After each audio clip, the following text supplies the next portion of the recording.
Hello guys, এটা আমাদের নতুন ক্যাম্প এলএনটি। এটা বাইরের সাইড, অনেক বড় ক্যাম্প।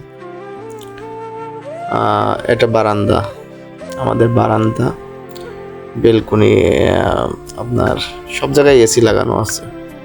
ঠিক আছে, খুব সুন্দর পরিবেশ। এটা আমার রুম। এই যে আমার রুমে চলে আসলাম। একটা করে ফ্রিজ দেওয়া আছে, বেডশিট সবগুলো দেখেন কত সুন্দর গোছানো। ঠিক আছে, এটা আমার বেড। বেসালার থাকে তো একটু উল্টা পাল্টা আছে, আবার যারা কাজ করে ওরাই সব কিছু ঠিকঠাক করে দিয়ে যায়। একটা পানির ফিল্টার আছে, একটা আলমারি আছে। ঠিক আছে, আবার এই পাশে দেখেন জানলা খুললে, আমার একটা ভালো প্লাস পয়েন্ট, জানলা খুললে যখন রাতে জ্যোৎস্না ওঠে, চাঁদ ওঠে, তখন একবার রুমের ভিতরে এসে পড়ে, এখানে বসে বসে উপভোগ করা যায়। কত সুন্দর পরিবেশ, তাই না?